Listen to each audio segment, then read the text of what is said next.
हम लोग Gantt chart की बात कर रहे थे। तो आपके पास जो एक्टिविटी की ड्यूरेशन गिवन है उसको हम हॉरिजॉन्टल पे रख रहे हैं, ठीक है। और जो एक्टिविटीज़ हैं उनके बारे में हम ये बार्स बना रहे हैं कि कौन से डेज पे वो काम कर रही हैं। So you can C over here कि हम लोगों ने यहाँ पे जो एक्टिविटी ए है, इट्स द प्रीडिसेसर, इसका कोई नहीं है। So it's the first activity that is being perform और इसकी ड्यूरेशन है 2 डेज। सो यहाँ पे आपके पास मैंने इस तरह की मैट्रिसेस इसलिए बनाई हुई है कि एक्सप्लेन करना और यहाँ से उसको फिर ट्रैक करना आसान होता है इन्फॉर्मेशन को। तो ये हो गए 2 बॉक्सेस पे, यानी कि आप देख सकते हो 1 और 2। सो इसकी ड्यूरेशन 2 डेज है, सो इसकी बार यहाँ तक आएगी। सिमिलरली आप देख सकते हो बी, जिसका प्रीडिसेसर है ए, इसका मतलब है कि ए के बाद आप नेक्स्ट एक्टिविटी जो बनाओगे वो बी होगी for duration of 3। So 3 boxes के ऊपर हम इसको स्ट्रेच करके बी का बार बनाते हैं। Let's see, so let's look at this. See जो है वो बी के बाद शुरू हो रही है, उसकी ड्यूरेशन है 3 डेज। सो जहाँ पे बी एंड हो रही है उसके बार के नीचे से आप सी को स्ट्रेच करेंगे for 3 boxes. Similarly for B के बाद एक और एक्टिविटी है जो स्टार्ट हो रही है, that is D for 2 days. तो इट मीन्स कि जहाँ पे बी एंड हो रही है, यहाँ बी एंड हो रही है, तो बी के ही जहाँ पे एंड हो रही है, जहाँ पे उसका अर्लीस्ट फिनिश है, वहीं से हम डी को स्टार्ट कर सकते हैं। सो ये बेसिकली हम सिंपली अर्लीस्ट फिनिश और अर्लीस्ट स्टार्ट हमारे पास गैंट चार्ट से आ जाते हैं, ठीक है। सो नेक्स्ट इज ई, ठीक है। ई जो आपकी स्टार्ट हो रही है वो डी के बाद स्टार्ट हो रही है और उसकी ड्यूरेशन है 3 डेज। सो जहाँ पे डी खत्म हो रहा है वहाँ से नीचे आप ई को स्ट्रेच करेंगे फॉर 3 बॉक्सेस। तो मोस्ट प्रॉब्ली जो आपके डेज बने हैं, यूजुअली हम वीक्स के अंदर बात करते होते हैं, लेकिन यहाँ पे मैंने डेज कह दिया, बात वही है, ठीक है। आप मकसद सिर्फ ये है कि आप किस तरह से यहाँ पे चीज़ों को रिप्रेजेंट कर सकते हो। सो आपकी मैक्सिमम 10 डेज तक ये वाली सारी एक्टिविटीज़ जो हैं वो परफॉर्म हो रही हैं। Now you can C over here the cost for each activity and that is 300 per day for activity A. So if you have 2 days, so it means that you will be working for 600 days. 600 cost आपकी पड़ेगी for 2 days. इसका मतलब ये है कि first day में जो आपकी कॉस्ट आई है दैट इज़ 300, सेकेंड डे पे जो आपकी कॉस्ट आ रही है वो भी 300। इनको स्प्लिट करने की लिखने की वजह ये है कि I want to see on every day कि मेरे पास कौन सी कितनी कॉस्ट आ रही है हर दिन की अलग-अलग से, इसलिए हर दिन की अलग-अलग मैंने यहाँ पे कॉस्ट मेंशन की है, बजाय इसके कि मैं ये टोटल कॉस्ट मेंशन कर दूँ एक्टिविटी ए की। Because we are talking about resource allocation, तो हम बेसिकली ये देख रहे हैं कि कौन से दिन पे हमारी कितनी कॉस्ट जो है वो आ रही है। सो मैंने इसको स्प्लिट करके लिखा है, ठीक है। इसी तरह से बी जो है it is working for 3 days at 400 per day, $400 per day cost है इसकी। सो 400 400 400 आप तीनों डेज पे लिख सकते हैं। इसी तरह से नेक्स्ट पे लिख सकते हैं। डी आपकी 200 कॉस्ट है एंड मतलब you are going to mention the cost for each day, ठीक है। सो ये आपका गैंट चार्ट बन गया। इसको बनाने का मकसद ये था कि इसको देख के आपका हिस्टोग्राम बनाना आप लोगों के लिए आसान हो जाता है। So let's draw histogram for this information. Resource histogram हम बना रहे हैं। यहाँ पे मैंने ड्यूरेशन लिखना चाहिए, ठीक है। ये आपका ड्यूरेशन है और इस साइड पे आपकी आगे cost. Right now my duration is in days, so whenever you mention duration तो आप ब्रैकेट्स में मेंशन कर लिया करें कि आप वीक्स की बात कर रहे हो या डेज की बात कर रहे हो। और यहाँ पे भी आप मेंशन कर सकते हैं कि डॉलर्स हैं, पाउंड्स हैं, रुपीज़ हैं, किस चीज़ की आप बात कर रहे हो, ठीक है। अगर आप यहाँ पे देखें तो हम जीरो से स्टार्ट इसलिए करते हैं क्योंकि हमेशा आपको याद होगा कि एक्टिविटी नेटवर्क डायग्राम के अंदर जब हम स्टार्ट करते हैं तो स्टार्ट हम लेते हैं फ्रॉम ज़ीरो। ऐसे ही होता है ना। उसकी वजह ये है कि आप एकदम जब प्रोजेक्ट को स्टार्ट करते हैं तो डे 1 पूरा एक 24 आवर्स आप कुछ ना कुछ काम करते हैं और at the end of day 1 आपको कुछ ना कुछ अचीव होता है, ठीक है। So we always start from zero और जब हम यहाँ तक पहुँचते हैं तो बेसिकली तब ये 2 कवर करेगा दिन, ठीक है। और सेकेंड डे पे पर हमारी नेक्स्ट जो है वो स्टार्ट हो सकती है। तो that is why we use histogram, ठीक है। And that is why we talk about कि हम रेंजेस की बात कर रहे हैं और ड्यूरेशन जो है वो बेसिकली रेंज होती है, तो इसलिए हम हिस्टोग्राम बना रहे हैं। सो लेट्स सी के how can we draw histogram for the information that we have right now, ठीक है। एंड आपके पास क्या है, आप देख सकते हैं कि आपकी जो एक्टिविटी ए है उसके ऊपर जो रिसोर्स आ रहा है वो आ रहा है फर्स्ट डे पे 300 और सेकेंड डे पे 300। सो इट मीन्स कि फर्स्ट और सेकेंड दोनों डेज आपकी जो कॉस्ट आ रही है, जो रिसोर्स एलोकेट हो रही है, दैट इज़ 300, राइट। अब हम नेक्स्ट डे पे देख लेते हैं।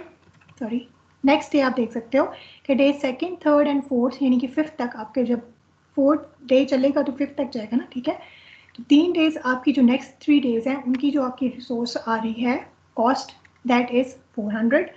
सो it means that you will take it up to 400 for next 3 days. So you will be covering for 3 boxes, right? Then next activity पे आप आ जाओ. नेक्स्ट एक्टिविटी पे जब आते हो तो आप 5th डे पे देख सकते हो कि 5th डे पे आपका कुछ पोर्शन डी एक्टिविटी का भी परफॉर्म हो रहा है और कुछ पोर्शन आपका सी एक्टिविटी का भी हो रहा है. सी पे आपके $400 लग रहे हैं, डी पे आपके $200 लग रहे हैं. सो टोटल आपके जो इस डे पे कॉस्ट आ रही है दैट इज 600. सिमिलरली जो नेक्स्ट डे है उस पर भी आपकी कॉस्ट आ रही है 600. सो आप 5 to 7 पे 600 पे इसको लेके जाएंगे. So we will move it up to 600 and for the next we will cover the next 2 days. ठीक है.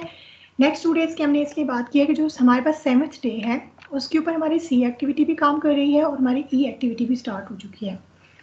सी एक्टिविटी की कॉस्ट है 400, ई एक्टिविटी की कॉस्ट है 100. So total cost on 7th day will be 500. So for the 7th day we will have to move on to 500 only for 7th day. So we will cover only one box, right? Okay, now let's see कि next जो हमारे 2 days हैं उस पे हमारी जो cost है वो 100 आ रही है because only E activity is being performed there. So we will bring it down to 100 like this. आपके पास तो रूलर होगा, आप ज़्यादा अच्छा बना सकते हैं. ठीक है. सो आप इसको 2 days आपकी जो है वो 100 कॉस्ट है तो 100 के अगेंस्ट आप 2 days इसको कवर कर सकते हैं. So you will enclose it like this and it will create a histogram, a resource histogram. ठीक है. ये पार्टीशंस आप डाल लें तो आपको पता चल जाएगा. पार्टीशंस ना भी डालें तो कोई फ़र्क नहीं पड़ता है यहाँ पे क्योंकि पार्टीशंस जो आप करते हो वो हर डे के हिसाब से कर रहे हो ना. ठीक है. तो आप हर डे पे भी इसकी पार्टीशंस कर सकते हो. वैसे भी जब आप हिस्टोग्राम को कलर करते हो तो ये सेम ही आता है. तो आपकी जो बेसिक इन्फॉर्मेशन है वो ये दे रही है आपको. ये इसके जो ऊपर वाला हॉरिजॉन्टल लाइन है. So this is the histogram and you can see how easy it is for you to draw an histogram. Usually जब आप कोई software project management application use कर रहे हैं तो उसमें ये चीज़ें खुद ही क्रिएट हो जाती हैं.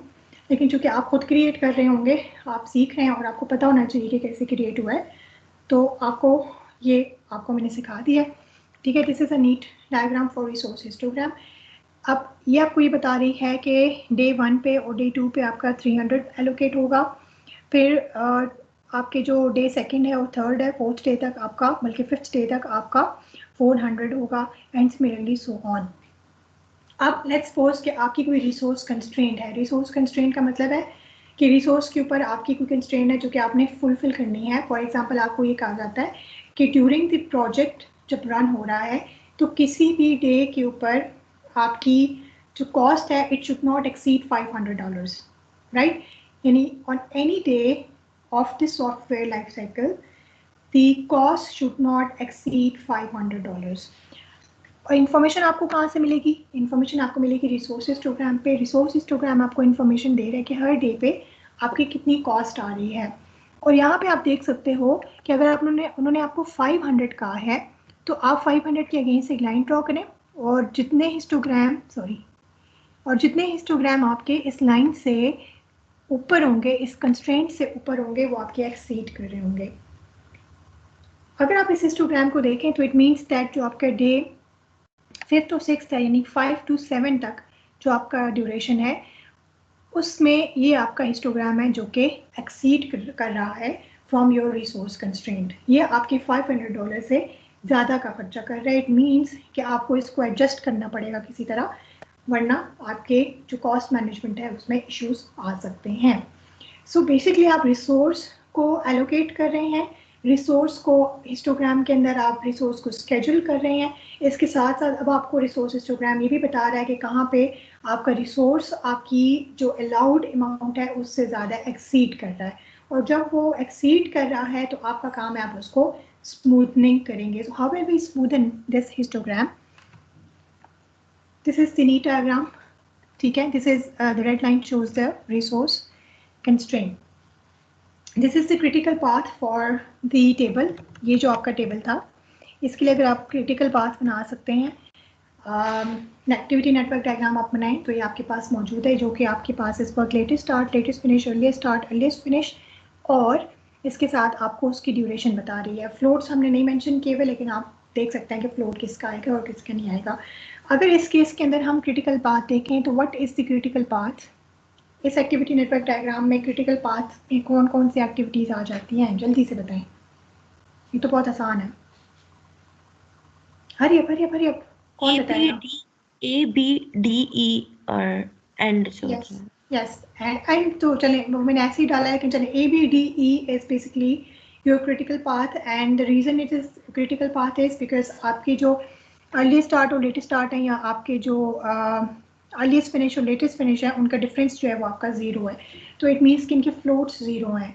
ए का भी फ्लोट 0 है, इसका भी फ्लोट 0 है, इसका भी फ्लोट 0 है। जब आपके फ्लोट 0 होते हैं इट मीन्स कि these are the activities which can not be delayed. ठीक है, आपके पास जो सी आ गया है इसका फ्लोट क्या होगा? एक्टिविटी सी का फ्लोट क्या है बच्चों? जी 2 यस। आप 10 - 8 कर सकते हैं या 7 - 5 करें, हमेशा आंसर सेम ही आता है। सो बेसिकली आपकी जो फिनिश टाइम है, जो आपका लेटेस्ट फिनिश है, इसमें से अर्लीस्ट फिनिश को माइनस कर सकते हैं या लेटेस्ट स्टार्ट में से अर्लीस्ट स्टार्ट को माइनस कर सकते हैं। दोनों केस में आपके पास आंसर सेम आता है और यहाँ पे आपका फ्लोट है 2। So it means that C is an activity which can be delayed 2 days without actually delaying the whole project. ये इन्फॉर्मेशन हमें कहाँ पे यूज़ करनी है? ये हमें इन्फॉर्मेशन चाहिए होगी जब हम इसको स्मूदन करने की कोशिश करेंगे। ठीक है, अब हम ये देखते हैं कि हमारी यहाँ पर आकर 5th और 5, 6 और 7, 5 to 7 जो हमारे डेज हैं इनमें हम कौन सी एक्टिविटीज़ पे काम कर रहे हैं। तो 5 to 7 डेज पे हम गैंट चार्ट से देख सकते हैं कौन सी एक्टिविटीज़ काम कर रही हैं। सो आप देख सकते हो कि 5 to 7 डेज में कुछ आपके पार्ट सी का चल रहा है और कुछ पार्ट जो है वो आपका, कुछ पार्ट नहीं बल्कि पूरी एक्टिविटी जो डी है वो आपकी आप उसके ऊपर काम कर रहे हो। सो ये 2 एक्टिविटीज़ हैं सी और डी, इनको अगर हम एडजस्ट कर लेते हैं तो हमारा जो ये वाला एक्सीडिंग वाला मसला है ये फिर हल हो सकता है। इनको एडजस्ट करना इसलिए ज़रूरी है क्योंकि ये एक्सीड हो रही हैं, यही वाला पोर्शन था जो कि एक्सीड हो रहा है, इस पर हमारी सी और डी एक्टिविटीज़ पे काम हो रहा है। तो इनको अब हम एडजस्ट करने की कोशिश करेंगे, इनको कुछ हम आगे पीछे कर लें, कुछ डिले कर लें ताकि ये कॉस्ट किसी तरह से इधर से शिफ्ट हो जाए और टोटल कॉस्ट जो है वो हमारी लेस देन 500 बन जाए। So let's see how can we do that using histogram. ठीक है, इसके लिए आपके पास जो एक्टिविटी नेटवर्क डायग्राम आपने बनाई, अब आप देख सकते हो कि जो आपका पोर्शन था in question that was from 5 to 7 duration and from 5 to 7 जो आपकी एक्टिविटीज़ आ रही हैं that are activity C and D. If you can see over here, the activity C is a non-critical activity and activity D is a critical activity. Critical activity का मतलब ये होता है कि वो डिले नहीं हो सकती और नॉन क्रिटिकल एक्टिविटी का मतलब ये होता है कि वो प्रोजेक्ट को डिले किए बगैर थोड़ी सी डिले हो सकती है। सो आप ये देख सकते हो कि जब आप एक्टिविटी नेटवर्क डायग्राम बनाते हो, स्पेसिफिकली ये वाली जो आपके पास एग्जांपल है, इसमें सी किसी का भी प्रीडिसेसर नहीं था। ठीक है, ई आपकी आखिरी एक्टिविटी थी जो कि डी से स्टार्ट हो रही थी। तो सी और डी दोनों जो हैं वो फिर एंड कर रही हैं बेसिकली। तो इसलिए यहाँ पे ये एंड बनाना ज़रूरी था क्योंकि आपकी कोई एंड एक्टिविटी कोई एक नहीं बन रही थी टेबल पे, तो इसलिए मैंने ये एंड लिख के जो आपका आखिरी जो भी टाइम होता है लेटेस्ट स्टार्ट लेटेस्ट फिनिश वो ही आप एंड के चारों टाइम्स बना के सी को भी वहाँ पे अटैच कर देते हो, ई को भी वहाँ पे अटैच कर देते हो। अब यहाँ पे जो आपके पास डी है वो क्रिटिकल एक्टिविटी है, C is a non critical activity. So अगर आप कुछ शिफ्ट करना चाहेंगे या डिले करना चाहेंगे तो आप सी को डिले कर सकते हैं, डी को आपको नहीं करना चाहिए क्योंकि प्रोजेक्ट डिले हो जाएगा। So your priority will be a non critical activity, right. So non critical activity को आप शिफ्ट कर सकते हैं फॉर 2 days। अब लेट्स से कि हमारे पास ये गैंट चार्ट था जिसमें हमारे पास ये ओरिजिनली ये जो ब्लू बार है ये आपको शो कर रही है। अगर हम सी एक्टिविटी को लेट्स से 2 दिन डिले कर सकते हैं। अब आपने जो पहले गैंट चार्ट बनाया था उसको हम कहते हैं Gantt chart for earliest start and earliest finish. अब जो हम गैंट चार्ट बना रहे हैं that is for latest start and latest finish, और उसमें से जो एक्टिविटी हम लेट कर रहे हैं हम उसको मेंशन करते हैं। ठीक है, अब जो सी है उसको हम बेसिकली लेट कर रहे हैं 2 days। आपके पास ये 3 days है, यहाँ पर 3 days आपका काम हो रहा है फ्रॉम 5th day बेसिकली। ठीक है, so you are going to delay your activity for 2 days. It means that rather than starting it at day 5th, you are going to start it on day 7. Right. सो इसका जो बार है वो हमारा यहाँ से create होगा, ड्यूरेशन सी की 3 days है, so this is the green bar that is showing the latest start and latest finish of activity C. It means कि जो एक्टिविटी नेटवर्क डायग्राम में अगर हमें डिले करना पॉसिबल था, तो हम इस रिसोर्स की जो एक्सीड हो रही है उसको मैनेज करने के लिए जो हमें अलाउड एक्टिविटी है उसको हम उसके फ्लोट के अकॉर्डिंग डिले करते हैं। सो 2 दिन हमने इसको अगर डिले करते हैं तो this is the new Gantt chart that you will have. So this is not included in Gantt chart right now and this is the new Gantt chart. अगर आपका ये गैंट चार्ट न्यू बन गया तो it means कि आप जब histogram बनाएंगे तो उसमें भी चेंजेस आएंगे, डेफिनेटली आने चाहिए। So let's draw a histogram based on the Gantt chart that you have created for considering the latest start and latest finish. ठीक है, so अब आप देख सकते हो for the first 2 days हमारा जो resource है that is 300 and 300. so first 2 days पे हमारा resource 300 and 300 है, next 3 days पे 400 है, so we will take it up to 400 and we will stretch it for 3 boxes. Then हमारी जो नेक्स्ट जो डेज हैं जो कि डे 5 और 6 है, इस पे अब हमारे ये वाली सी एक्टिविटी काम नहीं कर रही क्योंकि इसको हमने डिले कर दिया फॉर द 2 डेज। सो हमारे पास जो डे 5th और 6th है, और you can say that from day to 7 day 5 to day 7 हमारी जो ड्यूरेशन जो हमारी जो कॉस्ट है that is 200 per day. So for the next both days we will bring it down to 200 and you will stretch it to 2 days, क्योंकि आप देख सकते हो। ठीक है, अब नेक्स्ट जो 3 डेज हैं फ्रॉम 7 टू 10 उसके अंदर आपके पास एक्टिविटी सी भी काम कर रही है, एक्टिविटी ई भी काम कर रही है, दोनों की कॉस्ट है, तो दोनों की कॉस्ट को आप सम कर लेते हैं। तो आपके पास जो नेक्स्ट 3 डेज में बार चार्ट बनेगा वो आपका बनेगा 500 पे, है ना। 400 plus 100 gives you 500 for 3 days. So there you go, इसको आप यहाँ से क्लोज कर लें तो आपके पास एक बार चार्ट हिस्टोग्राम क्रिएट हो जाता है। राइट, अब if you draw the resource constraint line जो कि हमारी 500 पे थी, अगर मैं ये लाइन ड्रॉ कर लेती हूँ तो आप देख सकते हैं कि कोई भी हिस्टोग्राम इस लाइन से ऊपर नहीं है।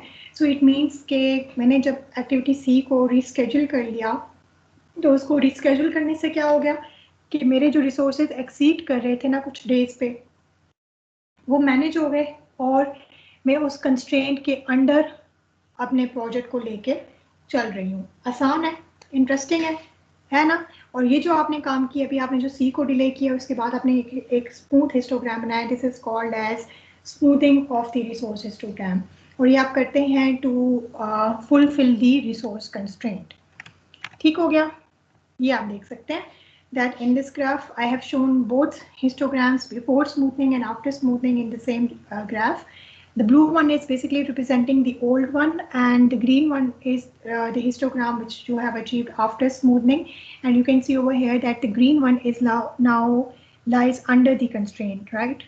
This red line is representing the resource constraint, which was that कि आपका जो resource है, cost है, it should not exceed 400. ठीक है, so this is the red line and you should not be exceeding the red line. So when you have done smoothing your histogram and your scheduling and your cost allocation, it is not basically exceeding the limit. So आपने smoothing भी कर ली, आपने resource को allocate भी कर लिया according to the duration of the activities. ठीक है, तो आपने देखा सारी चीज़ें कितनी कनेक्टेड होती हैं और सारी चीज़ें कितनी लॉजिकल हैं, और अगर आप ये सारी चीज़ें इस तरह से कर रहे होते हो तो आप लोगों के लिए कितना आसान हो जाता है किसी चीज़ को प्रिडिक्ट करना। तो नेक्स्ट हमारा जो टॉपिक है that is projects S curve. This is not different from a histogram. Basically यहाँ पे जो हम गैंट चार्ट या हिस्टोग्राम ड्रॉ करते हैं उससे हम प्रोजेक्ट एस कर्व बना सकते हैं। What is S curve? S curve ये होता है कि आपको अगेंस्ट सम ड्यूरेशन आपको एक्यूमुलेटिव कॉस्ट बता रहा होता है, आपको टोटल या एवरेज कॉस्ट बता रहा होता है। लेट्स सपोज के मैं आपसे ये कहूँ, अभी तक हमारे पास जो इन्फॉर्मेशन है वो आपके पास ये है कि हर डे पे कौन सी है, फिर आपको ये इन्फॉर्मेशन अगर आप ऐड अप कर लें तो आपको ये पता चल सकता है कि जब आप सेकंड डे ऑफ प्रोजेक्ट तक पहुंचेंगे तो आपकी कितना खर्चा हो चुका होगा। अगर मैं आपसे ये कहूँ कि अगर आप 7th डे पे हो और मैं आपसे पूछूं, चलिए आप मुझे बताएं कि जी आपके अभी तक प्रोजेक्ट पे कितनी रिसोर्सेज लग चुके हैं या कितने रिसोर्सेज लग चुके होंगे, तो वो इन्फॉर्मेशन जो है वो आप कैप्चर कर सकते हैं in S curve. So S curve basically is curve और is graph which shows you accumulative cost against duration. तो उससे आपको ये फ़ायदा होता है कि अगेंस्ट किसी भी टाइम पे आप प्रोजेक्ट का ये बता सकते हैं कि अभी तक आपकी टोटल कॉस्ट कितनी लग चुकी है। इसको बनाने के लिए सिर्फ मैंने आपकी आसानी के लिए ये कहा है कि आप इसकी स्ट्रेट लाइंस इसके अगेंस्ट ड्रॉ कर लें, against every start and finish. Earliest start और अर्लीस्ट फिनिश का ये हमारा गैंट चार्ट है स्मूथनिंग से पहले जो हमने बनाया था, और उसकी जो अर्ली स्टार्ट और अर्लीस्ट फिनिश है उन सबको के अगेंस्ट आप एक लाइन ड्रॉ कर लें। उसकी वजह यह है कि आप इसके लिए कर्व बना रहे हो ना, एक लाइन वाला ग्राफ बना रहे हो, तो ये लाइन डालने से आपको ये आसान हो जाती है। आपको डॉट जो आप डालते हो ना और जो आप कंपेयर करते हो वैल्यूज़, तो वो आसान हो जाती है, इसलिए मैंने कहा। Otherwise it's not a necessary step कि आप ये लाइनें डालें, ठीक है। लेकिन क्योंकि आप टाइम देख रहे होते हो from the earliest start and earliest finish off each activity, तो इसलिए मैं आपकी आसानी के लिए कह रही हूँ कि आप ये लाइन्स ड्रॉ कर लो। जैसे ए एक्टिविटी के लिए किया है, आगे चलें। सी एक्टिविटी यहाँ पे स्टार्ट हो रही है, डी यहाँ पे ख़त्म हो रही है 7th पे, तो इस पर भी आप एक लाइन लगा लें।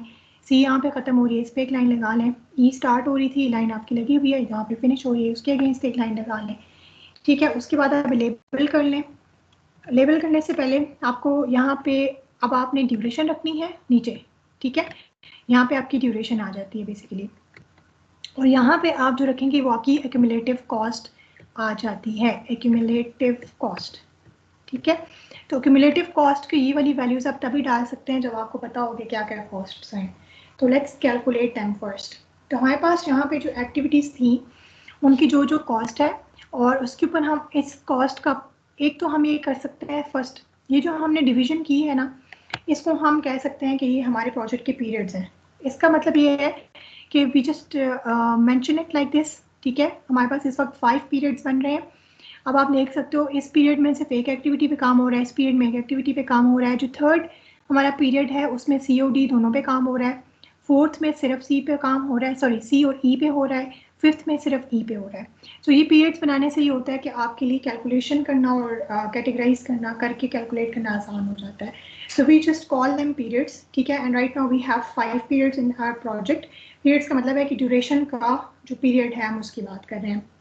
सो लेट्स टॉक अबाउट के हर एक पीरियड की टोटल कॉस्ट कितनी है, और जब हम उन सबको आपस में टोटल करते जाएंगे तो हमारे पास एक्यूमुलेटिव कॉस्ट आती जाएगी, ठीक है। सो हमारे पास जो एक्टिविटी ए है, अगर आप उसकी बात करते हैं, एक्टिविटी ए का जो पीरियड टोटल है वो कितना होगा, आप देख सकते हो। ये काफ़ी पीछे चला गया, चलें। एक्टिविटी ए आप देख सकते हो कि ये दोनों दिन जो काम कर रही है दैट इज़ 300 पर डे। तो टोटल जो इसका पीरियड टोटल बनेगा दैट विल बी 600। 0 to 2 हमारा एक पीरियड है ना, उसमें सिर्फ एक्टिविटी ए के ऊपर काम हो रहा है, तो टोटल कितना हमारे कॉस्ट आ रही है 600, और इसकी एक्यूमुलेटिव कॉस्ट भी 600 ही होगी। क्यों? क्योंकि ये हमारी फर्स्ट एक्टिविटी है। अब आप सेकेंड पीरियड में देखो, ठीक है। सेकेंड पीरियड में हमारा कहाँ पे काम हो रहा है, सेकेंड पीरियड में हमारी सिर्फ बी एक्टिविटी पे काम हो रहा है फॉर 3 डेज। अब आप देख सकते हो बी एक्टिविटी पे जब आप 3 डेज काम करते हो तो 400 पर डे पे काम कर रहे हो, तो 400 + 400 + 400 और 483 आपको देता है 1200। सो इसकी जो पीरियड टोटल है, यानी कि पीरियड टोटल का मतलब होता है कि आपके फ्रॉम डे 2 से डे 5 तक कितनी कॉस्ट आ रही है। तो डे 2 से डे 5 तक जो हमारी कॉस्ट है दैट इज टोटल कॉस्ट, ठीक है। तो इसको अगर आप सम कर लेते हैं दैट गिव्स यू 1200। अब आपकी एक्यूमुलेटिव कॉस्ट क्या होगी, एक्यूमुलेटिव कॉस्ट ये है कि डे 0 से डे 5 तक कितनी कॉस्ट आ गई है। तो इसका मतलब है जो इसकी पिछली कॉस्ट है उसको भी आप ऐड कर लेंगे। दिस इज सिंपल मैथ, ठीक है। तो पीछे आपके पास 600 था plus 1200 it will give you 1800, ठीक है। ये आपकी पीरियड कॉस्ट है, ऊपर वाली पीरियड टोटल है, और नीचे जो है आपकी एक्यूमुलेटिव कॉस्ट है, ठीक है। इसी तरह से आप देख सकते हो, नेक्स्ट पे हम आ जाते हैं। पीरियड 3 के अंदर हमारे सी और डी पे काम हो रहा है। सी पे 2 डेज काम हो रहा है और डी पे भी 2 डेज काम हो रहा है, सॉरी। अब सी की जो कॉस्ट है वो 400 थी फॉर 2 डेज और डी की कॉस्ट थी 200, ठीक है। सो 600 ये हो गए, 600 ये हो गए टोटल। जो आपकी पीरियड कॉस्ट है, पीरियड कॉस्ट का मतलब है फ्रॉम डे 5 टू डे 7, आपकी जो पीरियड टोटल है वो कितना हो गया, from day 5 to day 7, 600 + 600 gives you 1200। और आपकी जो टोटल एक्यूमुलेटिव कॉस्ट है फ्रॉम डे 0 टू डे 7 वो कितनी हो जाएगी, इस पीरियड की कॉस्ट प्लस इस पीरियड की कॉस्ट प्लस इस पीरियड की कॉस्ट। तो तीनों पीरियड्स की कॉस्ट को जब आप एड अप कर लेते हैं 600 + 1200 + 1200, that gives you 3000. Similarly, you will go for period 4 and 5th also. Period 4 में आपकी दो एक्टिविटीज़ पे काम हो रहा है एक दिन के लिए, उनकी कॉस्ट को देखें, सम कर लें, दैट गिव्स यू 500. 500 प्लस 3000 आपकी क्यूमुलेटिव कॉस्ट आ जाएगी 3500. फॉर पीरियड 5 आपके दो डेज काम हो रहा है ऑन एक्टिविटी ई, ठीक है. इसका एक्टिविटी ई का आई थिंक 100 हुआ होगा, इसीलिए 2 डेज काम हो रहा है एक्टिविटी ई पे, इसकी कॉस्ट 100 है, तो पीरियड कॉस्ट आपकी आ गई 200 और एक्यूमुलेटिव कॉस्ट आपकी जो पिछली सारी है उनको आप ऐड कर लें, तो 3500 आपकी मैक्सिमम सम किया हुआ था हमने साथ साथ, it gives you 3700. So 3700 is basically the accumulative cost for your whole project. अब यहाँ पे ये जो आपकी एक्यूमुलेटिव कॉस्ट आई है ये 600, 1800, 3000, 3500, 3700, इन वैल्यूज़ को यहाँ पे हम इस तरह से वैल्यूज़ लेंगे जो कि इन सारी वैल्यूज़ को कवर कर सकें. So you can start from 500, उसको 1000 पे ले जाएं, 1500 कर लें, 2000 कर लें, फिर 2500 कर लें, 3000 कर लें, फिर 3500, फिर आपका आ जाएगा 4000. इस तरह से आप यहाँ पे वैल्यूज़ लिख सकते हो और यहाँ पे आप ड्यूरेशन दे सकते हो. आपको ग्राफ बनाना तो आता है ना. वैल्यूज़ हम वो देंगे जो कि इसकी एक्यूमुलेटिव कॉस्ट को कवर कर लें, तो इससे थोड़े से कम वाले को लें और इससे आपका जो डिफरेंस है वो आप सेम रखते हो ना. अगर हम 500 के डिफरेंस से बनाएं वो भी बना सकते हो, अगर आप 1000 के डिफरेंस से बनाते हैं वो भी बना सकते हैं, लेकिन जितना आप डिफरेंस कम रखेंगे उतना आपके लिए ग्राफ बनाना आसान होगा. डिफरेंस आप ज़्यादा रखेंगे तो फिर वो ग्राफ बनाना मुश्किल इसलिए होता है क्योंकि फिर आपको ये इस एग्जैक्ट पॉइंट नहीं पता होता कि आप कहाँ पे उसको अटैच करें. तो मैं 500 का डिफरेंस रखती हूँ, मैं 500 से स्टार्ट करती हूँ और यहाँ पे वर्टिकल लाइंस पे एक्यूमुलेटिव कॉस्ट को शो कर लेती हूँ. यहाँ पे आपकी आगे क्यूमुलेटिव कॉस्ट, ये जो 3700 है that is your accumulative cost, ठीक है.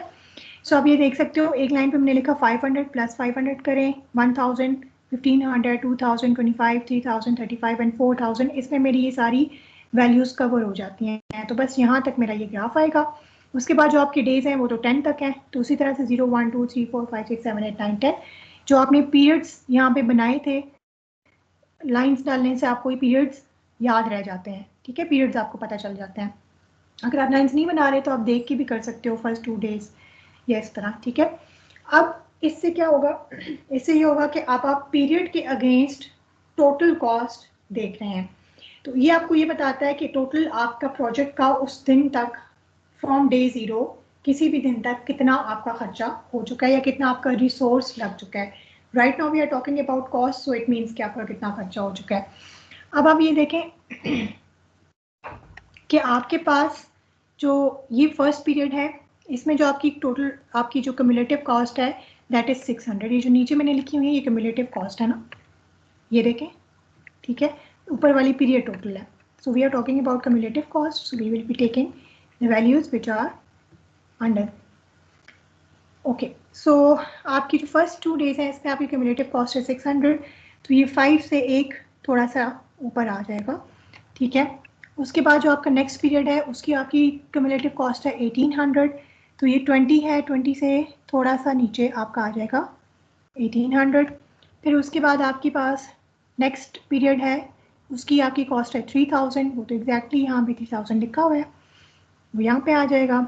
उसके बाद है 3500, यहाँ पे आ जाएगा. उसके बाद है 3700, तो 4000 से थोड़ा सा नीचे आपका 3700 आ जाएगा, ठीक है. फिर आप इन डॉट्स को कनेक्ट कर लेते हैं तो आपके पास एस कर्व बन जाता है. ये देख सकते हैं आप बारी बारी जब आप कनेक्ट करते हो बिल्कुल वैसे ही है जैसे मैंने यहाँ पे बनाया, ठीक है. उनको आप कनेक्ट करेंगे तो आपके पास ये वाला कॉस्ट आ जाएगा सॉरी ये वाला एस कर्व आ जाएगा. ये हमने जो एस कर्व बनाया है ये हमने अर्लीस्ट स्टार्ट अर्लीस्ट फिनिश का बनाया है. जो आपने लेटेस्ट स्टार्ट लेटेस्ट फिनिश किया था जिसमें आपने एक्टिविटी सी को बेसिकली डिले किया था 2 दिन, आप उसके अकॉर्डिंग भी क्यूमुलेटिव कॉस्ट बना सकते हैं after smoothening of the histogram.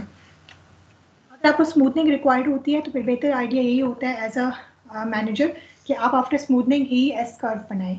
लेकिन अगर आप स्टडी करना चाह रहे हैं कि अगर आप इस तरह से ना करें तो कितना खर्चा होगा कौन से दिन पे, तो फिर बेहतर है कि आप दोनों ग्राफ्स बना लें, ठीक है. ये आप देख सकते हो आफ्टर स्मूथनिंग आपका ये वाला गैंट चार्ट था, उसके अकॉर्डिंग जब आप पीरियड्स बनाते हो तो आपके टोटल 4 पीरियड्स बनते हैं. कॉस्ट पे तो फर्क नहीं पड़ रहा, कॉस्ट तो वही है, ठीक है, सिर्फ आपकी पीरियड टोटल पे फर्क पड़ रहा है। एक्यूमुलेटिव कॉस्ट एंड में वही आती है, पीरियड टोटल जो है उस पर आपका फर्क पड़ रहा है, ठीक है। उसी तरह से पीरियड टोटल आप फाइंड आउट कर सकते हैं। फर्स्ट 2 डे एक्टिविटी ए पे काम हो रहा है, नेक्स्ट 3 डेज बी पे काम हो रहा है, उसको ऐड कर लें।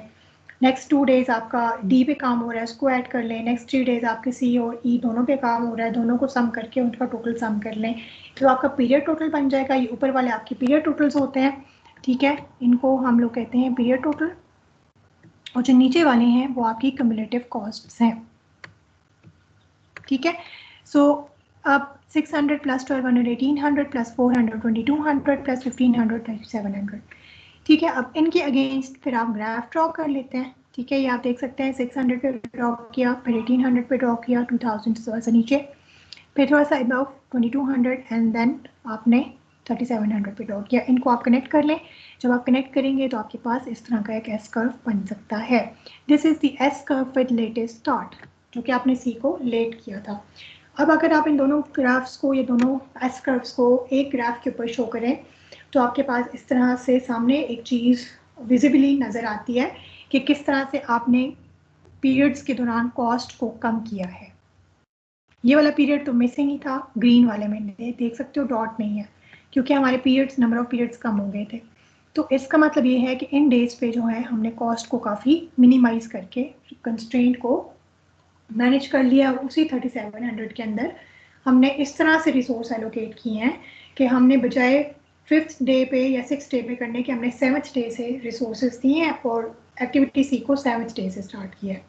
तो आपको समझ आइए कि स्केजुलिंग के बारे में आपको मैं, जब हम पढ़ रहे थे तो मैं बार बार आपको ये बता रही थी कि समटाइम्स जब आप रिसोर्स एलोकेट करते हो तो आपको उस टाइम पे आपके रीस्केड्यूल करनी पड़ती हैं एक्टिविटीज़। तो this is that point over here कि रिसोर्स की वजह से आपको एक्टिविटी रिस्केड्यूल करनी पड़ी है, और एक्टिविटी रिस्केड्यूल हुई है तो आपकी जो रिसोर्स एलोकेशन है वो भी आपकी बिलो द कंस्ट्रेंट कवर हो गई है। This is called as resource smoothing, ठीक है। This is the whole discussion जो कि की है। इसी तरह से जो बुक का एक मैंने हिस्टोग्राम डाला हुआ था जो कि एक्सीड कर रहा था, उसमें कुछ एक्टिविटीज़ हैं, ठीक है, उनको this is called as smoothing when everything lies under the red line, ठीक है। उसके बाद है रिसोर्स क्लैशेस। रिसोर्स क्लैशेस का मतलब ये होता है कि आपको एक टाइम पे रिसोर्स, एक से ज़्यादा एक्टिविटी को रिक्वायर हो सकता है। जैसे अभी आपने देखा कि COD एक्टिविटीज़ को पहले रिक्वायर था, उसकी वजह से मसला बन रहा था, फिर आपने COD के बजाय COE को कर लिया। तो इसका मतलब ये है कि आपकी कॉस्ट जो है that was being shared between 2 activities. So आपके जब रिसोर्स क्लैशेस आते हैं तो उनको हैंडल करने के लिए आप हिस्टोग्राम स्मूथिंग करते हैं, ठीक है। और जब आप हिस्टोग्राम स्मूथिंग करते हैं तो उसमें आप किसी ना किसी एक्टिविटी को रीस्केड्यूल कर रहे होते हैं, लेकिन अब आप कौन सी एक्टिविटी को रीस्केड्यूल करें, that is a big question. क्योंकि अभी आपके पास जो एग्जांपल थी इसमें इट वाज वेरी इजी कि COD में से एक क्रिटिकल थी, एक नॉन क्रिटिकल थी, तो आपके लिए चूज़ करना आसान था कि आपने नॉन क्रिटिकल को उठा के डिले कर दिया। अगर लेट्स सपोज कि आपके पास एक्टिविटीज़ जो कि रिसोर्स शेयर कर रही हैं उनमें से अगर आपने किसी को रीस्केड्यूल करना है और वो मल्टीपल एक्टिविटीज़ आपकी नॉन क्रिटिकल एक्टिविटीज़ हैं, तो इट मीन्स कि सारी अलाउड होंगी, सबके ही कुछ फ्लोट नंबर होगा, तो फिर आप कौन सी एक्टिविटी को डिले करेंगे, what should be your priority. तो हमारे पास सॉफ्टवेयर प्रोजेक्ट मैनेजमेंट के अंदर ये प्रायोरिटाइजेशन का एक तरीका आपको गिवन है। उसमें ये है कि आप किस तरह से प्रायोरिटाइज कर सकते हैं। जब आपके पास मल्टीपल एक्टिविटीज़ होती हैं तो उसमें से जिसका स्मॉलेस्ट फ्लोट होता है उसको आप हाईएस्ट प्रायोरिटी देते हैं। It means that if you have multiple activities that you can delay, तो उसमें से जो सबसे कम डिले वाली होगी, जिसको सबसे कम वाला फ्लोट होगा, आप उसको डिले करेंगे। उसकी वजह यह है कि जब आप ज़्यादा डिले करते हैं तो उससे आपकी अगली एक्टिविटीज़ भी हो सकता है कि शिफ्ट हो, तो फिर आपका जो ओवरहेड आ जाएगा बाकी एक्टिविटीज़ को भी स्केड्यूल करने का। तो जिसका कम से कम फ्लोट होता है उसको आप उठाएं, और देखें अगर उससे काम चल रहा है तो बेहतर ये होता है कि आप स्मॉलेस्ट फ्लोट वाली एक्टिविटी को उठाएं, ठीक है। आप देख सकते हैं ये हमारे पास परमानेंट प्रायोरिटी लिस्ट है। अगर आपके पास सारी क्रिटिकल एक्टिविटीज़ आ जाती हैं, अभी तो आपने जब क्रिटिकल एक्टिविटीज़ उठाई हैं COD, तो C नॉन क्रिटिकल थी, D क्रिटिकल थी। ऐसा भी तो हो सकता है कि आपकी जिन एक्टिविटीज़ की वजह से इशू आ रहा है और आपको रीस्केड्यूल करनी पड़ रही हैं, लेकिन वो क्रिटिकल एक्टिविटीज़ हैं, लेकिन आपके लिए रिसोर्स को मैनेज करना ज़रूरी है, तो अगर वो क्रिटिकल है भी तो उसको आपको डिले करना पड़ेगा। तो उस वक्त पे फिर आप क्या करते हैं कि उस वक्त भी फिर आप ये देखते हैं कि जिस क्रिटिकल एक्टिविटी का ड्यूरेशन सबसे कम है, शॉर्टेस्ट क्रिटिकल एक्टिविटी, ठीक है, जिसका ड्यूरेशन सबसे कम है, उसको आप डिले करें। उसकी वजह फिर आपके पास लॉजिकल है कि जब आप क्रिटिकल एक्टिविटी को डिले कर रहे हैं तो इसका मतलब है आप प्रोजेक्ट को डिले कर रहे हैं। तो आपकी कोशिश ये होगी कि कम से कम डिले हो। तो आपकी जो सबसे कम ड्यूरेशन वाली क्रिटिकल एक्टिविटी होगी फिर आप उसको डिले करेंगे, ठीक है। Other critical activities, other critical activities का मतलब ये है कि बार चार्ट के या हिस्टोग्राम के अंडर जहाँ पे एक्सीड हो रही है तो वहाँ पे आप ज़रूरी नहीं है कि अगर लेट्स से कि सी ओ डी आ रही थी और सी ओ डी दोनों क्रिटिकल एक्टिविटीज़ थी, तो एक आपकी प्रायोरिटी ये होगी कि आप इसकी ड्यूरेशन जो जिसकी कम है उसको डिले करें।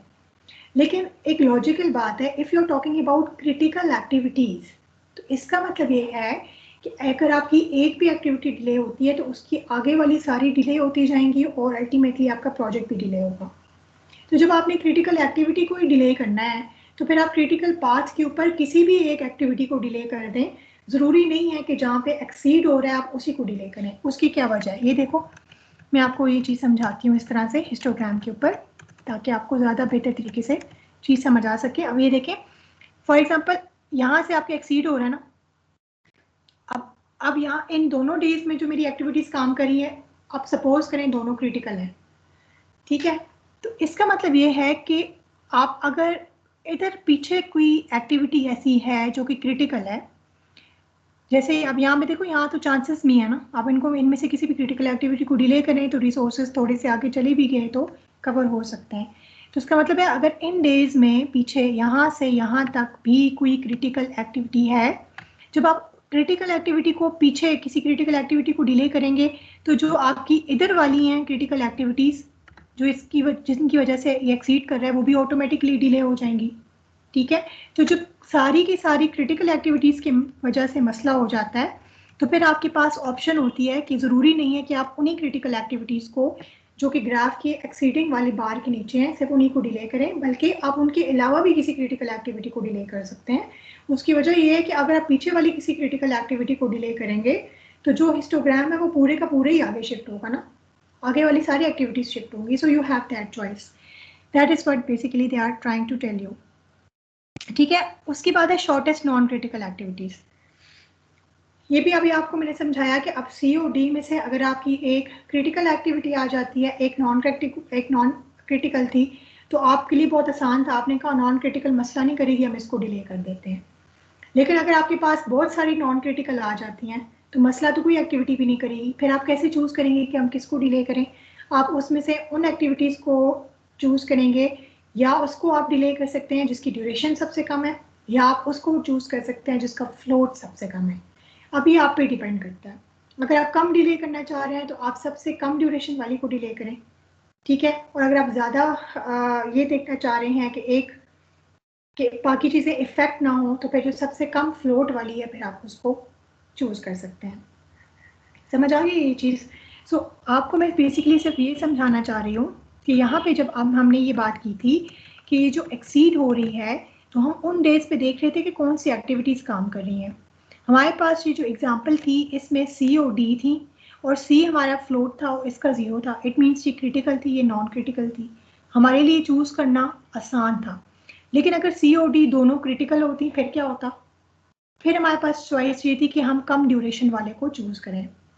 अब इसकी ड्यूरेशन 3 है, इसकी ड्यूरेशन 2 है, तो हमें किसको, हाँ अगर उस प्रायोरिटी को फॉलो करें तो हम किसको चूज़ करते? फिर हम D को चूज़ करते अगर क्रिटिकल होती तो। अगर COD दोनों क्रिटिकल है तो फिर ये भी हो सकता है मैं B को डिले करूँ।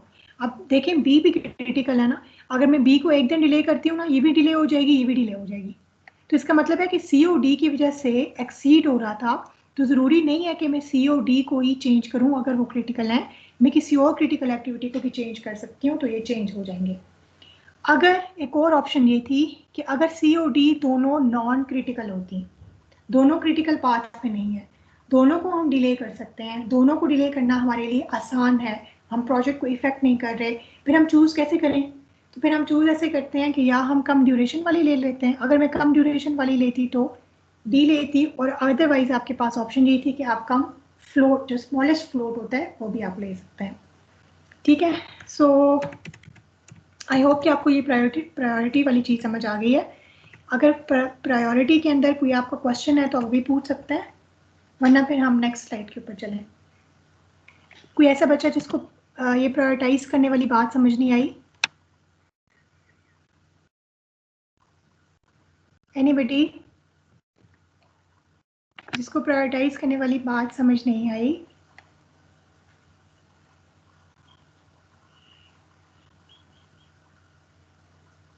आप लोग क्लास में हैं भी या मैं खुद से ही बातें कर रही हूँ?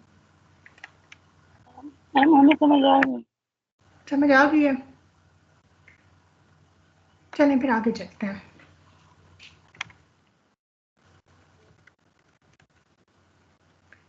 अच्छा, उसके बाद है रिसोर्स यूजेज। रिसोर्स यूजेज ये होता है कि आप ये कोशिश करते हैं कि आप जो चीज़ें कर रहे हैं या रिसोर्स आप जो एलोकेट कर रहे हैं वो उतना ही इस्तेमाल हो, ठीक है, और ड्यूरिंग दैट पीरियड इस्तेमाल हो जाए। और इसमें आपको कुछ ये चीज़ें कहा जाती हैं कि बैलेंस करने के लिए आप ये कोशिश किया करें कि जो आपकी एक एक्टिविटी की कंप्लीशन डेट है उस पर आपकी नेक्स्ट एक्टिविटी स्टार्ट हो जाए, दरमियान में आपके आइडल पीरियड्स ना आए, क्योंकि जब आपके आइडल पीरियड्स आएंगे तो आपका हिस्टोग्राम ठीक नहीं बनेगा, और जब आपका हिस्टोग्राम ठीक नहीं बनेगा तो आपकी पूरी की पूरी एलोकेशन पे इशू हो सकता है।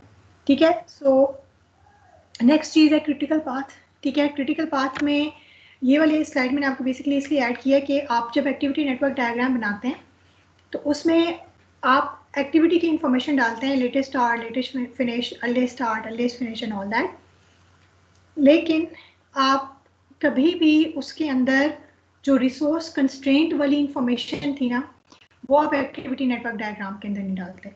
जैसे कि यहाँ पे एक रिसोर्स कंस्ट्रेंट मैंने क्रिएट की हुई थी कि आपका $500 से ज़्यादा किसी दिन पे खर्चा ना हो, that was called as resource constraint. अब वो इन्फॉर्मेशन मैंने की एक्टिविटी नेटवर्क डायग्राम के अंदर नहीं डाली।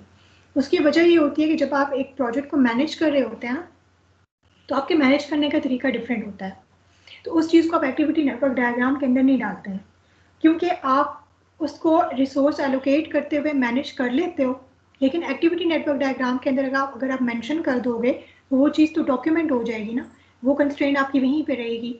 तो नेक्स्ट टाइम जब भी कोई प्रोजेक्ट को देखेगा या डॉक्यूमेंट करेगा तो वो यही समझेगा कि आपने इस कंस्ट्रेंट को पता नहीं हल किया है कि नहीं किया, हालांकि वो कंस्ट्रेंट आपने मैनेज कर लिया है। फॉर एग्जाम्पल यहाँ पे ये जो एक्टिविटी नेटवर्क डायग्राम थी, जो एक्चुअल आपके पास ये टेबल गिवन था, आप लोगों को स्लाइड नजर आ रही है ना? ठीक है, एक्चुअल जो आपके पास ये आपको टेबल गिवन था, इसकी एक्टिविटी नेटवर्क डायग्राम आपकी ये थी। ठीक है, इसके अकॉर्डिंग जो आपने गैंट चार्ट बनाया था उसमें आपका जो हिस्टोग्राम था वो एक्सीड कर रहा था इस एक्टिविटी नेटवर्क डायग्राम के अकॉर्डिंग, लेकिन फिर इसी की इंफॉर्मेशन को यूज़ करके आपने उसकी स्मूथनिंग करके उसको इस तरह से बनाया, तो रिसोर्स आपके अकॉर्डिंगली एलोकेट हो गए हैं, जो कंस्ट्रेंट था आपका वो भी आपने कवर कर लिया है, इसलिए उस इंफॉर्मेशन को यहाँ डालने की ज़रूरत नहीं है। अगर आप यहाँ पे डालेंगे तो मैनेजमेंट के दौरान आपने यहाँ पे तो कवर कर लिया है, लेकिन वापस आके फिर यहाँ से उसको निकालने का तो कोई तरीका नहीं होगा, वो चीज़ तो वहीं पे डॉक्यूमेंट हो जाएगी। So we never include a resource constraint in our activity network diagram other than critical path. Critical path एक वाहिद कंस्ट्रेंट है जो कि एक्टिविटी नेटवर्क डायग्राम के अंदर ऐड होता है, और वो आपका कंस्ट्रेंट ये होता है कि ये आपकी एक्टिविटीज़ आपकी डिले ना हो। लेकिन आप इनको देखें, आपको फिर भी कहा गया है कि जब आपको रिसोर्स का इशू हो तो क्रिटिकल एक्टिविटीज़ को भी आप डिले कर सकते हैं, तो प्रोजेक्ट डिले हो जाएगा लेकिन कॉस्ट आपकी मैनेज हो जाएगी। ठीक है, तो इट मीन्स कि यहाँ पे आपको रिसोर्स कंस्ट्रेंट डालने की जरूरत नहीं है, and the only resource constraint that your activity network diagrams talks about is critical path, which tells you कि आपकी कौन कौन सी एक्टिविटीज़ हैं जिनको डिले नहीं होना चाहिए। ठीक है, उसके बाद आ जाता है allocating individual to activities. Team members को उनकी रिस्पॉन्सिबिलिटीज देना एक्टिविटीज़ के अकॉर्डिंग, उसमें एज अ प्रोजेक्ट मैनेजर आपके लिए डिफरेंट क्राइटेरियाज हो सकते हैं। क्राइटेरियाज जो हैं वो हैं availability, criticality, risk, training. Availability का मतलब ये है कि आपका एक अप्रोच ये हो सकती है कि जो बंदा अवेलेबल है उसको आप रख लें एक्टिविटी पे। ठीक है, उसके बाद है क्रिटिकलिटी। क्रिटिकलिटी ये है, लेट्स सपोज कि आपका कोई क्रिटिकल फीचर है, कोई आप ये कह सकते हैं कि मुश्किल फीचर है, और आपको ट्रेंड बंदा चाहिए, तो आप अकॉर्डिंग टू दैट जिस बंदे की जो स्पेशलिटी है आप उसको हायर करें उस पर्टिकुलर एक्टिविटी के लिए। That is called as criticality. जब आप किसी को एक्टिविटी के ऊपर स्पेशलाइजेशन या इसलिए कि वो उसका स्किल्ड बंदा है तो आप उसकी बेस पे किसी बंदे को हायर कर रहे हैं। इसी तरह से आपका क्राइटेरिया हो सकता है रिस्क। रिस्क और ट्रेनिंग जो है वो यूजुअली हमारे मिलते जुलते हैं। जब आप ट्रेनिंग की बेस पे करते हैं तो भी रिस्क होता है। रिस्क फॉर एग्जांपल ये हो सकता है कि अगर मेरे पास ट्रेंड बंदा मुझे चाहिए तो ट्रेंड बंदा मुझे ज़्यादा चार्ज कर रहा है, तो मैं रिस्क लेके ये करती हूँ कि उस एक्टिविटी के लिए ट्रेंड बंदा नहीं लेती, मैं कोई फ्रेशर ले लेती हूँ, नोवाइस बंदा ले लेती हूँ और उसको मैं कहती हूँ कि मैं ट्रेन कर लूँगी 2 मंथ्स। तो बेसिकली मैं रिस्क ले रही हूँ। रिस्क आपका 2 तरह का आ जाएगा यहाँ पे। एक तो ये कि वो 2 मंथ्स में पता नहीं ट्रेन होता भी है कि नहीं, आपको वो क्वालिटी दे सकता है कि नहीं। और दूसरा रिस्क ये है कि हो सकता है कि आपकी कॉस्ट उसको ट्रेनिंग पे जो आप कॉस्ट लगाएंगे वो आपकी जो आप स्किल्ड बंदे को पे करते हो उससे ज़्यादा आ जाए, तो वो चीज़ फिर आपको हैंडल करनी पड़ेगी। लेकिन मैं वो रिस्क लेके क्या करती हूँ, ट्रेनिंग हायर कर लेती हूँ, उनको 2 मंथ्स ट्रेन करके फिर उनसे वो वाली एक्टिविटी करवा लेती हूँ। So actually I have taken a risk. तो उसकी बेस पे भी आपकी इस तरह की जो इंडिविजुअल्स हैं या टीम मेंबर्स हैं आप इनको चूज कर सकते हो। Then you have team building. Team building का मतलब ये है कि यूजुअली जो आपके सॉफ्टवेयर प्रोजेक्ट मैनेजर्स होते हैं, प्रोजेक्ट्स होते हैं ऑर्गेनाइजेशंस के अंदर, उसमें कभी कोई सोलो बंदा वैसे भी काम नहीं कर रहा होता, पूरी टीम काम कर रही होती है। डॉक्यूमेंटेशन की टीम अलग होती है, आपके रिक्वायरमेंट्स आपको जो दे रहे होते हैं जो बना के वो अलग होते हैं, टेस्टर्स अलग होंगे, ठीक है। तो आप जब आप टीम बनाते हैं तो फिर आप ये देखते हैं कि कौन सा बंदा सॉफ्टवेयर डेवलपमेंट के कौन से फेज में ज़्यादा स्किलफुल है। टेस्टर्स को टेस्टिंग के लिए, क्वालिटी एश्योरेंस वालों को टेस्टिंग के लिए, प्रोग्रामर्स कोडर्स को, डेवलपर्स को डेवलपिंग के लिए। तो इस तरह से आप जब टीम बना लेते हैं तो उसमें ये मोटिवेशन होती है कि उनको आप उनकी स्किल्ड और उनके इंटरेस्ट और उनके आप कह सकते हो कि स्किल के अकॉर्डिंग एक एक्टिविटी एलोकेट करते हो और वो सिर्फ उसी एक्टिविटी के लिए रिस्पॉन्सिबल होता है, बाकी चीज़ों के लिए रिस्पॉन्सिबल नहीं होता है, ठीक है। और वो टीम जब मिलकर काम करती है एक ही प्रोजेक्ट के ऊपर, तो इसका मतलब ये है कि जब आप टीम एक बनाते हो तो आप according to software development life cycle के जो फेजेस हैं उनके अकॉर्डिंग एक टीम क्रिएट करके उनको आप रिस्पॉन्सिबिलिटीज दे देते हो, ठीक है। कॉस्ट स्केड्यूल हम कर चुके हैं। यही जो आपने हिस्टोग्राम बनाया बेसिकली हम यही स्केड्यूल कर रहे थे। इसके अंदर हम कॉस्ट को स्केड्यूल कर रहे थे कि कौन से डे पे होनी चाहिए, फिर हम कंस्ट्रेंट को देख रहे थे और कंस्ट्रेंट की वजह से फिर हम उसकी स्मूथनिंग कर रहे थे। और स्मूथनिंग में आपके ओवरहेड्स आ जाते हैं। ओवरहेड्स का मतलब ये है कि आप ये देख रहे हो कि जब आप कॉस्ट स्केड्यूल कर रहे होते हो तो आपकी जो कॉस्ट होती हैं बेसिकली उसमें आप फिर हर किस्म की आपने कॉस्ट मैनेजमेंट पढ़ चुके हो ना, ठीक है। उसमें आपको याद होगा हमने कॉस्ट एस्टिमेशन की, बजटिंग की, और when we were estimating cost तो उसमें बहुत सारे फैक्टर्स हैं जो कि हम इंक्लूड कर रहे थे। तो हर एक्टिविटी के ऊपर आपके क्या क्या रिसोर्सेज लग रहे हैं, आपको कितनी स्पेस चाहिए, कितनी चीज़ें चाहिए, उन सारी चीज़ों पे जो पैसे लगेंगे, जो टीम आपने हायर की है उसकी जो सैलरीज हैं, उन सारी चीज़ों की कॉस्ट जो है आप इंक्लूड करके उसको कहते हो। तो इसी तरह से कॉस्ट के अंदर it means that we are talking about the usages charges, staff cost, overheads. Overheads कहते हैं जो कि डायरेक्टली आपकी एक्टिविटी की वजह से कॉस्ट नहीं होती हैं, ठीक है, लेकिन आप ये कह सकते हो कि उस वक्त जब आप काम कर रहे होगे तो वो कॉस्ट आपके ऊपर आएगी। लेट्स सपोज जब आप अभी रिसोर्स एलोकेशन कर रहे थे तो आपने उसको रीस्केड्यूल किया। जब आपने एक एक्टिविटी को रीस्केड्यूल किया तो ये आपका ओवरहेड था कि पहले आप इस दिन पे इतनी रिसोर्स दे रहे थे, आप उसको शिफ्ट करके आप नेक्स्ट 3 डेज पे जा रहे हो, this is called as overheads, ठीक है। तो वो वाली जो जितनी भी कॉस्ट है वो भी इस चीज़ को करने के लिए जो आपकी कॉस्ट लगेगी उस सारी चीज़ों को भी आप फिर कॉस्ट के अंदर डाल सकते हैं और फिर आप उसको उस डे के अगेंस्ट डालेंगे जिस डे पे आप ये वाला काम कर रहे होंगे। तो कॉस्ट स्केड्यूल जो है वो बेसिकली आप हिस्टोग्राम से ही बना रहे हो, इसीलिए मैंने आपको एक कंप्लीट हिस्टोग्राम की एग्जांपल पहले कराई है ताकि आपको ये सारी चीज़ें समझ आ रही हूँ कि ये मैं क्या कह रही हूँ, ठीक है। Okay, this is another graph of an example from your book. This is an example of accumulative cost जो कि मैंने आपको अभी बनाना भी सिखा दिया है। इसमें इन्होंने उसी तरह से हॉरिजॉन्टल लाइन पे वीक नंबर्स दिए हुए हैं, यहाँ पे एक्यूमुलेटिव कॉस्ट दी हुई है। लास्ट स्लाइड टेल्स यू कि बेसिकली अभी तक हम जो चीज़ें मैनेज कर रहे थे उसमें हमने एक्टिविटी प्लान बनाया, हमने रिस्क असेसमेंट किया, आपको याद होगा पार्ट एनालिसिस किया, and I have told you about these graphs. जो आप जी फैक्टर निकालते हो उसको आप इस ग्राफ के अगेंस्ट देखते हो, ये आपके स्टैटिस्टिक्स के ग्राफ्स हैं, and if you remember I have told you in your lectures. फिर आपने रिसोर्स एलोकेशन अभी देखी कि आप किस टाइम पे क्या चीज़ कर रहे हो, उससे आपकी एस कर्व, आपका जो स्केड्यूल कर्व है वो आपका क्रिएट हुआ। ये स्केड्यूल, ये जो सारी रिसोर्सेज हैं ये आपको ये बता रहे हैं कि किस टाइम पे आप कौन सी चीज़ को ट्रेड ऑफ कर सकते हैं, क्योंकि इन सारी चीज़ों का एग्जैक्टली एक टाइम पे फुलफिल होना एक प्रोजेक्ट के अंदर इम्पॉसिबल है।